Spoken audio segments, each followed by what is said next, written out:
GCMMA guys coming to you this week with our Spivak versus Tybura breakdown. Boys, we didn't release anything last week.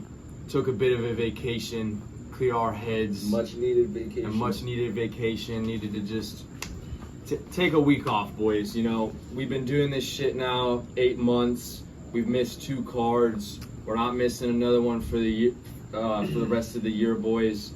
But we hope you guys enjoyed that event. It was a bit shitty. 4 fucking finishes.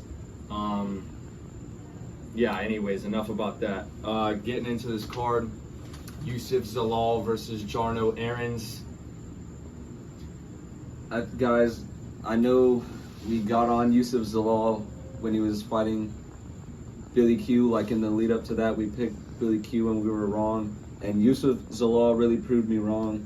He showed like he has good striking. He was really crisp with his shots, and I just think he can beat a guy like Jarno Aarons. Like, this guy's losing decisions to William Gomez, and Youssef Zalal is levels above William Gomez here, boys. So Zalal's minus like 400 at this point. It's pretty obvious that the odds are telling you this is where to go.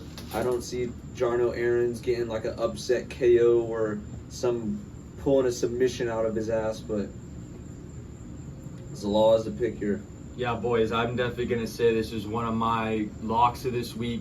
Zalal, just like he said, really impressed me. Came in with a lot of energy.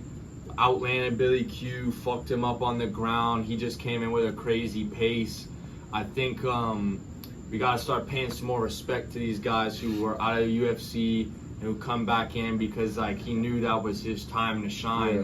Yeah. And I think Billy Q would beat the fuck out of Jarno Aarons. So Youssef Zalal, I would definitely, the Moroccan devil, I would definitely have to take him in this fight. Next up on the card, we have Carl Williams versus Janata Denise. And with this fight, like, Carl Williams' path to victory is just to hold this guy to the ground. I don't think he even has a finish. Yeah, like, Carl Williams, all he does is hold people down at heavyweight and make the fight super boring. And out of spite of that, I'm just gonna pick Denise. I would say, if you're thinking about listening to our pick and then betting on it, I would advise to sprinkle Denise. Don't go crazy on it, but I think Denise has knockout power. He fucked up Austin Lane, and I'm hoping that he can find the knockout on Carl Williams because I'm tired of seeing this guy lay on people at heavyweight. Yeah, guys, I think that all the spite for Carl Williams aside, I'm definitely picking Jonathan Denise in this. He's an underdog, 7-0, all 7 knockouts. I think with this guy being Brazilian, that he's gonna have a good enough ability to not get laid on for 3 rounds, and we haven't really seen anyone with a whole bunch of power fight Carl Williams. I mean, listen, I know Tafa fought him in the last fight, but Tafa is like a fact.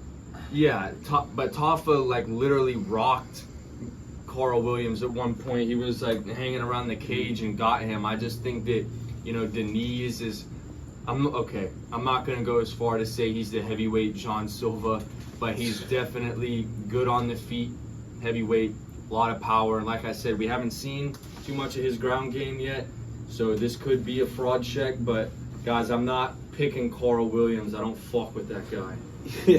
Yeah, like, that's how we pick shit on this channel, boys, and we end up making money. So whether you like it or not, that's what we're going with. Next fight on the card, this is going to be a good one.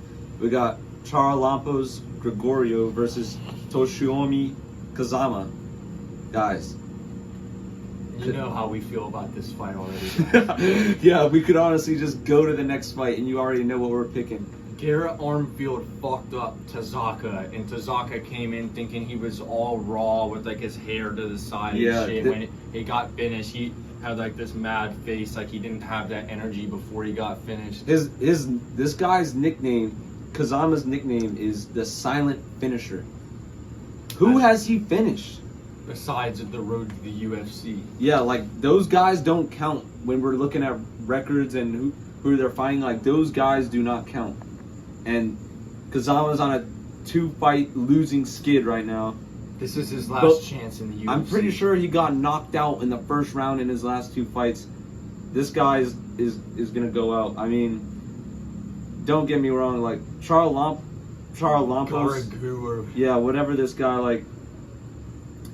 He doesn't have the best record, but when he's in the octagon, he's there to fight. He's looking for the finish, and I'm gonna pick the guy who's in there looking for a finish over the guy who's been finished in the first round his past 2 fights. And the odds reflect that, boys. I'd have to agree, boys. I would not say that this is some shit I would bet on just because I'm pretty sure the odds are pretty... Well, actually, the odds aren't too bad. Maybe bet on this shit, boys. But I mean, I'm not betting on this. I could, like, sprinkle a parlay with Denise and this guy. Yeah, and it would probably be pretty good, but... Yeah, guys, the silent finisher is getting finished loudly. Yeah, it's about to be a loud finish when a fucking check hook hits his jaw and he hits the canvas. Next up on the card, we've got a short notice fight for Kwang Lee coming in on short notice against Chris Gutierrez. I think he was fighting Dravid Basharat. I would have taken Chris Gutierrez against Basharat. That motherfucker is due for a fraud check just like his brother. Yeah. And Kwang Lee, I mean, 8-0 on the regional, on like outside of the UFC, Vietnamese, like maybe this guy can do some shit, but not against Chris Gutierrez. Like Chris Gutierrez been around, he's fought a main event for fuck's sake. Yeah, this guy's he's been around. He knows he's a well-rounded fighter. He knows what to do. He's been in this position before, and Kwang Lee hasn't been able to start preparing for him. So. And guys, like, I wanted to see what the odds were like, but minus 550. Minus 550. It's just like fuck, can't get anything on this card. But yeah, guys, I would not even. It's not worth the risk, honestly, because he's not going to boost the parlay. It's not worth laying the chalk straight, guys. I wouldn't bet on this, but definitely going Chris Gutierrez. All right, boys. Next fight on the card, we have Danny Barlo versus Nikolai Valentinnikov. I don't know where this guy even came from, but I mean, he's not bad, boys. He's one of those guys from the Kazakhstan or whatever who's knocking people out over there. You never can count those guys out. I mean, guys, Danny Barlo at minus 400. I was much more excited whenever it was Danny Barlo versus Medic. That would have been fucking fireworks. I think Danny Barlo is pretty good, but I'm just basing that off the fact he fucked up Josh Quinlan. So I'm honestly not confident enough to bet on this fight. But I would still take Danny Barlo just with the UFC experience. But like we said, don't count out that Kazakhstani motherfucker. Yeah. He just better not be the welterweight Azmat Maksum or some shit. Holy shit. Don't even get me started on that guy, but Danny Barlo, he's a good fighter, definitely a prospect, and undefeated. He's definitely gonna do damage like in that division. I fuck with him as a fighter, and I'm picking him to win. But like we said, don't count out that Kazakhstani guy. Next up, we've got the co-main event: Chepe Mariscal versus Damon Jackson. I'm taking Chepe, guys. Like. He's got the dog in him. He's down to fight. So, like, don't get me wrong. Damon Jackson also has, like, ever since he got his hairline fixed, he's a new man at this point. Like, we picked against him against Alex Hernandez. That was a mistake. Which I'm never picking that fucking guy again. Yeah, that was a huge mistake on our part. But guys, Machine Gun Mariscal, I feel like he's on the rise in the UFC. Mm-hmm. I know he maybe hasn't gotten the most impressive victories like against the XXX Tentacion motherfucker from Paris, but I mean he still did beat his ass. He trains with Justin Gaethje, so I'm definitely gonna have to go with Chepe Mariscal to take out Damon Jackson. But you know, Damon Jackson, he could come in, he could surprise, use the wrestling and shit because we don't know how good that is. But guys, I just can't trust that motherfucker. I've seen him. I saw some shit today on Instagram. Hey Jive Picks posted something where he was on the regional scene and he got knocked out with his face down and his fucking butt up. Like, I'm not picking someone who's running that.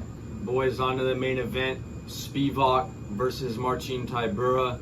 I see people on Tapology, the majority of people are picking Tybura. Guys, I'm taking Serghei Spivak as a fucking lock for this week. I just don't think that with his style and Marcin Tybura being 38 and like 20 pounds less, I think it's very clear here to us and to Serghei Spivak, he's just got to get this motherfucker down. Yeah. And Serghei Spivak finishes people on the ground. Like, he's had a couple of decisions, but he's not the lay and pray type of motherfucker. I can see him getting on top of Marcin Tybura maybe for the first couple rounds, tiring him out, and then later on when he gets tired and gets in a good position, landing some fucking ground and pound. Because, I mean, he's a lot younger than Marcin Tybura. I know we took Tai Tuivasa against him, but like, Serghei Spivak is much better than Tai Tuivasa, especially when it comes to this type of a game plan. Serghei Spivak actually knows what to do on the ground. And unlike Tai Tuivasa, who once he gets to the ground, it's pretty much over. He's not shitty either, boys. Like, he lost to Cyril Gane. Like, that was a big step up in competition. Honestly, I don't even think he should have had that fight, that he just needed to step in. So they had a main event for the Paris card. He beat Derek Lewis and then immediately is fighting Cyril Gane. I mean, he's had a year off now to be training the fucking polar bear.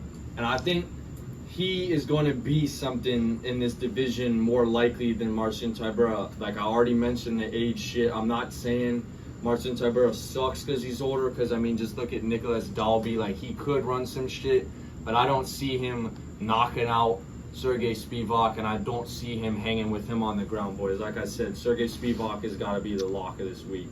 Yeah, boys, Marcin Tybura's, like, this guy's 38, towards the end of their career. He's only fighting for money at this point, because there's no way he's touching anybody near the top 5 and beating them, or even in the top 10, really. Like, Marcin Tybura, it's time. His time is over. And Spivak, like he just said, he's young. He's got a lot of potential in this division. Training for a year. Yeah, I definitely have Spivak in this one, boys. Boys, check out the Instagram at GC MMA Picks. Once we get closer to fight day, we're going to drop our bets for this week, because we want to see how the line moves a little bit, because a lot of people are taking Marcin Tybura, so we're thinking maybe Spivak can drop a little bit in value, boys. So, like I said, I'll pop up a picture, GC MMA Picks. Every week we do a video. We've been dropping the bets. If anyone was following, you guys saw on the Tom Aspinall fight card, I hit a fucking 5-leg plus 1,500 that I literally gave out for fucking free on Instagram, boys. So just check this shit out. Like we said, boys, don't get it fucked up. We took a week off. We're back in the saddle now. We're gonna be coming with the content every single week, boys. And we've been saying it. And we're going to be coming up with different videos, boys. The thing is just that we want to find creative ways to do other content as well. But like, being like a news channel or some shit is not what we're trying to do, because damn near the news we hear from, we're already seeing that other people are posting. So we're not just trying to bring you guys shit you've already seen. So we're trying to figure out, you know, creative ways we can bring more content to the channel for the people who fuck with us. Like, for who we are, we know like the predictions and shit are cool, but we want to bring some more entertainment to you, boys. Yeah, and if you guys have any ideas, or like you were thinking it would be funny if these guys got on something, like if you want to give us like any ideas or something you think you would find entertaining for us to do, like, we're more than welcome to try anything at this point. So let us know in the comments if you want to see something from us. But other than that, I'll see you boys in the next video. GC MMA out.